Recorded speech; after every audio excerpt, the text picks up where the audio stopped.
My mom had an indictment for 2 tons, and I think her indictment came out like 95 or some shit like that. But my whole family is hustlers. My dad been to the feds. Mom been to the feds.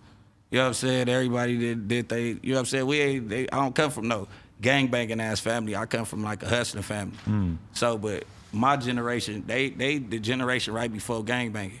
That my generation, that's what's going on. Like they didn't ever keep me out the trenches, but we always had money. So I was always the popular kid with the fly shit.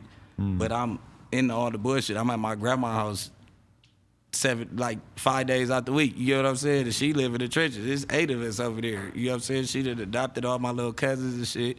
You know, the crack, all my aunties and shit was fucking up at the time. You know, crack was heavy then. So that's what I was telling people. It's tough to manage being a drug salesman as well as a drug addict at the same time. Yeah, but you can't sell the drugs that you do. Right. Biggie Smalls told me that. Don't get high off your own supply. I'm going to assume that you probably have broken that rule. Well, only with weed, weed and lean. But I've never, like, if I'm selling lean, like, I have to have a lot of it. Or when I was selling drugs, I'm rapping now. But when I got to have a lot of it. So when I was selling weed, I have enough. Like, I'll buy my smoke sack, then I'll buy my re-up. You get what I'm saying? It's the only way you going to make some money. And like, with the pills, like, and all that shit, I wasn't popping perks and shit and all that shit till later on. And then, but I really was popping perk 30s when they was $4. Wow. You get what I'm saying? Like, I've been doing all the drugs, so I just like, you know, I know how to manage and steal, but it do fuck up your pockets. It do fuck up your pockets. But like, if I'm selling lean, I won't have no pounds of weed around. Or if you know what I'm saying? Like, this is what I'm doing. All right, I buy a smoke sack of this. If I'm selling pills, 10 of these is mine, and right. These 1,000 go this way. Yeah, because I mean, you can sell it and do it, but you just have to have a lot of self-control about how much you're doing. You got to be moderate. Yeah. So I don't know. That's just experimental. I like to. Right. So you witnessed. Well, I guess Thug started to blow up way before Pee Wee, right? Or who started to like gain steam career-wise first? Well, Thug was always our go-to, so it was Thug. We was voting for Thug. So. Right. It's like, here, Gucci, we got Thug. I was in jail. Like, hey, look, Pee Wee met Gucci. See, we been fucking with QCP before it was QC. Oh, really? Before he was even thinking about managing nobody. So, you know what I'm saying? Him, Pee Wee, we all was hanging and banging back then. And I went to jail 2012, and I did like 16 months. When I came home, it was MPA 1017. I'm like, I come home, I'm with Gucci Van every day. I'm like, shit. You know what I'm saying? But we was voting for Thug, so Thug took off first, though. We was voting for Thug and Duke. Them was the rappers. You know what I'm saying? We was playing. Then Guap like, Pee Wee, you need to take this shit serious. So Pee Wee started stomping down. Then when we came home, that's when Guap lost it. So I didn't ever put out my project with Guap.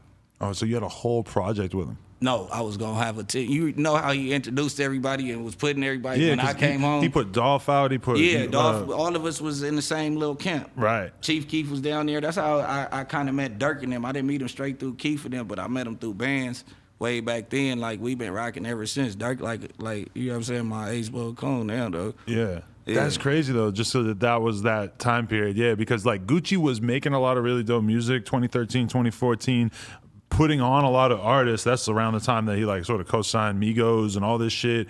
And at the same time, that's when he started to just really start doing too much, and he ended up locked up.